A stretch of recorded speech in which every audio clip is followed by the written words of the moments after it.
ব্যতীত এবং সাধারণ কিছু যুব সমাজ ব্যতীত তার ব্যাপারে কথা বলার জন্য কেউ নেই। তার সাথে যে সে ঘন্টার পর ঘন্টা সেন্টারে বসে কথা বলছে, এটা সে আমাকে বলে নাই। এবং সে নিজে আমার কাছে এই এভিডেন্স আছে যে ওই মেয়েটা রাতে কয়টা বাজে বের হয়, এটা এভিডেন্স, এই এভিডেন্সটা আছে। এবং সে সে এমন উন্মাদ হয়ে গেছে। আসসালামু আলাইকুম ভিউয়ার্স, দেশ ও দেশের বাহির থেকে যারা আমার ভিডিওটি প্লে করেছেন জানাচ্ছি আন্তরিক শুভেচ্ছা অভিনন্দন। আশা করি সবাই ভালো আছেন, সুস্থ আছেন, আলহামদুলিল্লাহ। তো ভিউয়ার্স, বাংলাদেশের একজন ইসলামিক স্কলার আবু তোহা আদনান এই সুপরিচিত মুখের আড়ালে তার স্ত্রীদেরকে নিয়ে চলছে ভয়াবহ কিছু দ্বন্দ্ব। অটোমেটিক্যালি তার প্রথম ও দ্বিতীয় স্ত্রী এসে আবু তোহা আদনানের বিরুদ্ধে ভয়াবহ কিছু পরকীয়া ও অশালীন অভিযোগ করেন সোশ্যাল মিডিয়াতে এবং তাদের উপরে নির্মম নির্যাতন সহ বিভিন্ন বিচিত্র কথা তারা তুলে ধরেন। সর্বশেষ আবু তোহা আদনানের অনৈতিক কিছু ভিডিও ফুটেজ এবং বিভিন্ন ইস্যু তারা এবার সোশ্যাল মিডিয়াতে ফাঁস করেছেন, যা আলোড়ন সৃষ্টি করেছে পুরো সোশ্যাল মিডিয়া। বিস্তারিত আপডেট আমরা সরাসরি ভিডিওতে দেখব। সো ভিডিওতে যাওয়ার আগে ছোট রিকোয়েস্ট করব, যারা চ্যানেলটি সাবস্ক্রাইব করেননি সকল আপডেট সবার আগে জানতে অবশ্যই চ্যানেলটি সাবস্ক্রাইব করে পাশে রাখবেন। দর্শক আসুন স্ক্রিনে। মেয়েটার সাথে যে সে ঘন্টার পর ঘন্টা সেন্টারে বসে কথা বলছে, এটা সে আমাকে বলে নাই। এবং সে নিজে আমার কাছে এই এভিডেন্স আছে যে ওই মেয়েটা রাতে কয়টা বাজে বের হয়, এটা এভিডেন্স, এই এভিডেন্সটা আছে। এবং সে সে এমন উন্মাদ হয়ে গেছে, এখন সে বলতে চাচ্ছে কি আমি আমার আনিত অভিযোগটা হচ্ছে তার যেই যে গার্লফ্রেন্ড সম্পর্কে আমি অভিযোগটা এনেছিলাম, সেই গার্লফ্রেন্ডের বিয়েও হয়ে গেছে এবং একটা বেবিও আছে। এটা আমি একটু আপনাদের উদ্দেশ্যে ক্লিয়ার করে দিই, এটা হচ্ছে তার স্কুল লাইফের প্রেম, যার বিয়ে হয়েছে এবং বেবি আসছে। আর যে মেয়েটার সাথে ব্যাপারে এখন কথা উঠেছে এয়ার হোস্টেস, এটা হচ্ছে তার কলেজ লাইফের প্রেম, যার যার যার মাঝখানে নাকি কয়েকটা ছেলের সাথে অ্যাফেয়ার ছিল এবং সে প্রতারিত হয়েছে। এবং ফাইনালি তারপরে এই মেয়েটার সাথে মানে সে এঙ্গেজ হয়েছে, এই মেয়েটা এখন তার সাথে এঙ্গেজ হয়েছে। মানে সারা এয়ার হোস্টেসের কি কোনো বিয়ে হয়নি আগে? মেবি হয় নাই। তাদের তারা তো এমন একটা সমাজে বসবাস করে, জেনারেলের এমন একটা স্তরে যে তারা হয়তো বিয়ে বহির্ভূত এমনি চলতে পারে, তাদের বিয়ের প্রয়োজন হয়তো হয় নাই। ওই যে সে আচ্ছা, নিজে বলছে যে দুইটা ছেলের সাথে এরকম আরো কয়েকজন ছেলের সাথে তার অ্যাফেয়ার ছিল, সে এখন কিন্তু ব্রোকেন। সেন্টারে রাত রাত পর্যন্ত থাকে, তো তার তো সেন্টারে রাত পর্যন্ত থাকার কোনো কারণও থাকতে পারে, তার এডুকেশনাল কোনো না না আহ, না, সে নিজে বলছে আমাকে, আমার তো ওটা কি কারণের একা একা প্রয়োজন হয় না। একা একাই সেন্টার কি একা একাই শুধুমাত্র ওই মেয়ের সাথেই, ওই মেয়ে এত রাত পর্যন্ত থাকে নাকি অন্যান্য ওই স্টুডেন্টসরাও থাকে? প্রতিদিন তো না, ওই একদিনের এভিডেন্স আমি জানি যে সে ওই দিন রাতে 11টা পর্যন্ত তার সাথে ছিল। এমনিতে সে কথা বলে সেন্টারে বসে বসে কমফোর্টেবলি, রাতের 2টা 3টা অবধি কখনো কখনো যে থাকছে। লাস্ট আমার এখানে যখন ছিল তখন প্রায় 10 দিনের মধ্যে একদিন 2 দিন পর পরই। এবং সে এসে নিজেই ওইটা আমার কাছে আবার স্বীকার করে।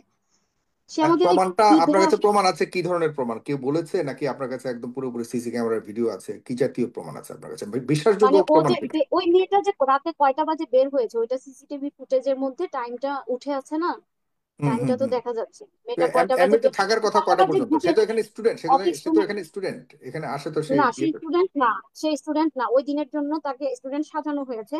এবং হয়তো বা আমি যদি এই বিষয়টা নিয়ে বাড়াবাড়ি না করতাম, এত দূর না আসতো।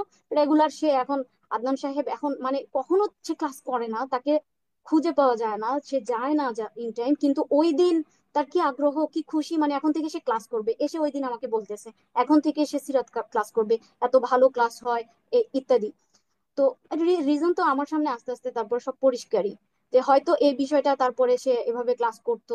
এবং ওই মেয়েটা তাকে অফার করছে তাকে 2-3 বছর সে আদনান সাহেবের সাথে কানেক্টেড থাকবে, এভাবে প্রেম করবে আরো একদম সহজ ভাষায়, মানে এভাবে সে তার সাথে ফিলিংস আদান প্রদান করবে। কিন্তু সে একটু টাইম চায়, সে একটু টাইম চায়। আদনান সাহেব নিজে বলছে, সে নাকি তাকে ফোন দিয়ে বলছে যে আমাকে মানে তারা ড্রাইভে যাবে, বাইক ড্রাইভ যাওয়া হয়। ওই মেয়েটা নাকি তাকে এটা প্রশ্ন করছে বাইক ড্রাইভ যাওয়া হয়। দেন আদনান সাহেব আবার প্রশ্ন উত্তর দিছে যে আমি তো এখন আর বাইক ড্রাইভ করি না, আমার এখন কার আছে। মানে কারে তারা ড্রাইভে যাবে, চিন্তা করছেন? আচ্ছা, তো মানে তাদের মানে সে সে আর কি আদনান সাহেবের সাথে এভাবে মানে প্ল্যান গোছাচ্ছে। এবং সে নাকি জিজ্ঞেস করছে আমার তো যেহেতু এখন ওয়াইফ আছে, বেবি আছে এতগুলো, আমরা কিভাবে এভাবে সম্পর্কটা সামনে কন্টিনিউ করব বা আমরা কিভাবে একসাথে চলবো। এগুলো আমি তার সাথে ওই যে বললাম না যে আচ্ছা ঠিক আছে যান, যখন সে আমাকে ব্ল্যাকমেল করে এবং ওই যে খুব ফায়ার হয়ে যায়। এবং আমি তো তখন বললাম যে আচ্ছা যাও, যা ইচ্ছা করো। কিন্তু আমি বুঝতেছি যে আমি আমার হার্ট, আমার কলিজাটা ফেটে যাচ্ছে, আমি পারবো না, আমি পারবো না। তোমরা কিভাবে গোছাইছো বলো তো, কিভাবে চলবা, কিভাবে থাকবা? তখন সে বলে যে আহ ওই মেয়েটার সাথে কথা হয়েছে যে সে 2-3 বছর টাইম চায়, সে একটু বুঝবে। এবং কখনো তার ওই এই মেয়ের সামনে, সে যখন ওয়াইফ হবে তার সামনে কখনো আমাকে বেবিদেরকে কখনো শো করা যাবে না। এটা তার ডিমান্ড, এটা তার রিকোয়ারমেন্ট, মানে তার কাছে, এই সম্পর্কের কাছে। এবং মানে তো তুমি এভাবে মানে চিন্তা করছেন তাহলে? তারপরেও তারা কিভাবে বলে যে এটা সে মেয়ে না? কসম করে কিভাবে বললাম না যে এক কথা, যে সে উন্মাদ হয়ে গেছে, সে নিজে আমাকে কনফার্ম করছে এটাই সে মেয়ে, সে আচ্ছা, নিজে এটাই কনফার্ম সেই, করছে। এটা তো কলেজের আপনি যাবেন যে ওয়্যার স্টেজ। আরেকটা কথা বললেন হ্যাঁ, স্কুলের, স্কুলের বন্ধু, যেটা একটা ওইটা কলেজের, ওইটার এটা হলো বিয়ে হয়ে জামিনেরও গেছে, কলেজের। ওইটার জন্য সে 5-7 দিন না খেয়েছিল।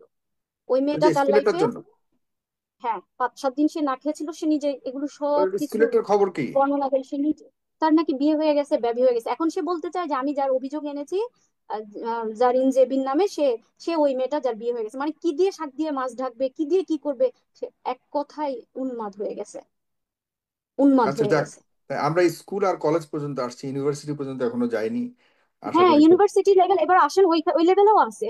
তার পরবর্তীতে আচ্ছা। আরেকটা মেয়ে আছে, এরকম আরো অনেক মেয়ে আছে। তাছাড়া এগুলো আসলে আমি এই জন্য বলতেছি না যে সে তার মানে মেয়েদের সাথে হুম, যে সম্পর্ক, এই বিষয়টা আমার মানে তার ওই সময়টা, সে যদি তবাকৃত হয়, হুম, বর্তমানে তার জীবন এটা মাইনে রাখে না। কিন্তু সে তো হুম, দেখেন, একটার পর একটা, একটার পর একটা। আমি তো লিখেছি লাস্ট পোস্টে আমার, যে সে আমার সাথে, আমার দেখা অনুযায়ী আমার সাথে কি কি করছে, আমার সাথে কি কি করছে। আরেকটা মেয়ে আছে রংপুরে, ওই মেয়েটা ওই যে কি জানি বলে না, বিহারি টাইপের মেয়ে। এই মেয়েটার সাথেও তার সম্পর্ক ছিল। এই মেয়েটার সাথে তারপরে রাগ করে এই মেয়েটার বাসায় অফারও করছে বিয়ের জন্য। পরে ওই মেয়েটার বাবা তার মাকে আহ, মাকে অপমান করে বিদায় করেছে। এবং সে তারপরে রাগ করে আর কি, তারপরে বর্তমানে তার যে প্রথম পক্ষ তাকে বিয়ে করে ফেলছে। এবং এটার জন্য সে চির অনুতপ্ত, যে জান, আমি যদি তোমাকে বিয়ে না করতাম, আমি সারাটা জীবন এমন একটা মেয়ে নিয়ে কাটিয়ে দিতাম বা কাটিয়ে দিব। এটা তো এই সমাজের চাওয়া, এটা এই হুম, সমাজের চাওয়া। আর আমি তাকে রেখেছি, এটা আমার সোহাবের ওই একটা আহ, মাধ্যম। হ্যাঁ, বা থাক, হুম। মানে এরকম। এবং আরেকটা বিষয় আমার সম্পর্কে, সে খুব চটকদার অভিযোগ, তার চারপাশের সবাই। আমি তাকে তার প্রথম পক্ষের হক আদায় করতে দিইনি। আমার সাথে আগে পরে কি কথা হয়েছে, এগুলোর এভিডেন্স তো আমার কাছে আছেই। দর্শক, স্ক্রিনে আমরা সে সম্পর্কে বিস্তারিত জানলাম। এ বিষয়ে আপনাদের মতামত কমেন্টে জানান, কেউ ভিডিওটি স্কিপ করবেন না। আবু তোহা আদনানের পরপরই আবারও বাংলাদেশে আরও একটি কলঙ্কিত অধ্যায়ের উন্মোচন হয়েছে। 13 বছর বয়সী মাদ্রাসা শিক্ষার্থীকে হিন্দু যুগল ধরে বা অপহরণ করে নিয়ে গিয়ে পালাক্রমে টানা 3 দিন ধর্ষণের পর তাকে ছেড়ে দিয়েছেন। সোশ্যাল মিডিয়াতে এটা নিয়েও ব্যাপক তোলপাড়। আসুন আমরা সর্বশেষ এই বিষয়ে, এই মেয়েটা কি বিচার পাবে? তার বাবা বলেছেন বিচার না পেলে সরাসরি তিনি আত্মহত্যা করবেন। কি করবে প্রশাসন এই মুহূর্তে? বিস্তারিত আপডেট রিপোর্টে। শুধুমাত্র মেয়েটার দিকে একটু লক্ষ্য করেন ভাই। এই মেয়েটার বয়স সর্বোচ্চ 13 বছর এবং এর নিচেও হতে পারে। এই মেয়েটাকে গাজীপুরের কালিয়াকৈর এলাকায় জয় কুমার দাস এবং তার সাঙ্গপাঙ্গুরা মিলে 3 দিন ধরে এই মেয়েটাকে গণধর্ষণ করেছে। মেয়েটার অবস্থা দেখেন, কি পরিমাণে কান্না করতেছে। এমনকি এই মেয়েটা 3 দিন ধরে গণধর্ষিত হয়েছে, তারপরও সে কতটা পর্দা মেনটেন করে, এবং তার পাশে তার মা বসা আছে, কতটা পর্দা মেনটেন করার চেষ্টা করছে দেখেন। এই মেয়েটা 3 দিন ধরে গণধর্ষিত হয়েছে এবং দেখেন সে কতটা পর্দাশীল। 3 দিন ধরে গণধর্ষণ হওয়ার পরেও সে কতটা পর্দা মেনটেন করতেছে। অথচ এইটা নিয়ে বাংলাদেশের কোনো জাতীয় টেলিভিশনে কোনো নিউজ নাই, অনলাইন পোর্টালও তেমন কোনো নিউজ আমরা দেখি নাই। এত বড় একটা বাংলাদেশে ঘটনা ঘটে গেছে। কিছুদিন আগে মিরপুরে 17 জন মানুষ মিরপুরে একটা ফ্যাক্টরিতে আগুন লেগে মারা গেছে, পুরো ছাই হয়ে গেছে। চট্টগ্রামের ফ্যাক্টরিতে আগুন লেগে সবকিছু পুড়ে গেছে। কারো কোনো ভ্রুক্ষেপ নাই। আছে কি? রিপুন মিয়াকে নিয়ে সবাই পড়ে আছে। এই মেয়েটাকে 3 দিন ধরে জয় কুমার দাস গণধর্ষণ করছে তার সাঙ্গপাঙ্গ নিয়ে। অথচ শুয়োরের বাচ্চাগুলো ঘুমাচ্ছে। অথচ বাংলাদেশে এত পর্দাশীল একটি মেয়েকে, মাত্র সর্বোচ্চ 13 বছর হবে, এই সর্বোচ্চ 13 বছরের এই মেয়েটিকে গণধর্ষণ করেছে 3 দিন ধরে। অথচ শুয়োরের বাচ্চাগুলো ঘুমোচ্ছে আর মিডিয়াগুলো ছুটছে রিপন মিয়ার পিছে। এইটা নিয়ে কোনো নিউজ নাই, জাতীয় টেলিভিশনে নিউজ পোর্টালে কোনো নিউজ নাই। শুয়োরের বাচ্চাগুলো ঘুমোচ্ছে, তারা জুলাই সনদের বাস্তবায়ন করে, হাসি মুখে জুলাই সনদের স্বাক্ষর করে। অথচ বাংলাদেশে এত বড় একটা ঘটনা ঘটে গেছে, কারো কোনো প্রক্ষেপ নাই, কেউ জানে না, অনেকেই জানে না। সবাই আছে নির্বাচন কখন হবে, কখন ক্ষমতায় যাবে, কখন চাঁদাবাজি করবে, কখন লুটপাট করবে, কখন দুর্নীতি করবে, কখন পাচার করবে টাকা, কখন বাংলাদেশকে বেচে শেষ করে দেবে, কখন বাংলাদেশকে ধুলোয় মিশিয়ে দেবে, সবাই তাই নিয়ে ব্যস্ত। কিন্তু বাংলাদেশে এই ধর্ষকদের বিচার হয় না। গণতান্ত্রিক একটা দেশ বাংলাদেশ, কিন্তু এই জন্য কি ভাই ধর্ষকদেরকে কি দৃষ্টান্তমূলক শাস্তি প্রকাশ্যে দেয়া যায় না?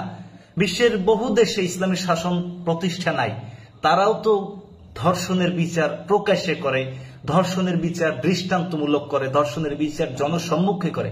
বাংলাদেশে কেমন গণতন্ত্র যে ধর্ষণের বিচার নাই, ধর্ষণের দৃষ্টান্তমূলক বিচার নাই, ধর্ষণের প্রকাশ্যে বিচার নাই, যেই বিচার দেখে দর্শক স্ক্রিনে আমরা সে সম্পর্কে বিস্তারিত জানলাম। সো ভিডিও এই পর্যন্ত, ভালো লাগলে লাইক এন্ড কমেন্ট করবেন। দেশের সকল আপডেট সবার আগে জানতে অবশ্যই চ্যানেলটি সাবস্ক্রাইব করে পাশে রাখবেন। দেখা হবে পরবর্তী ভিডিওতে ইনশাআল্লাহ। আসসালামু আলাইকুম ওয়া রাহমাতুল্লাহ।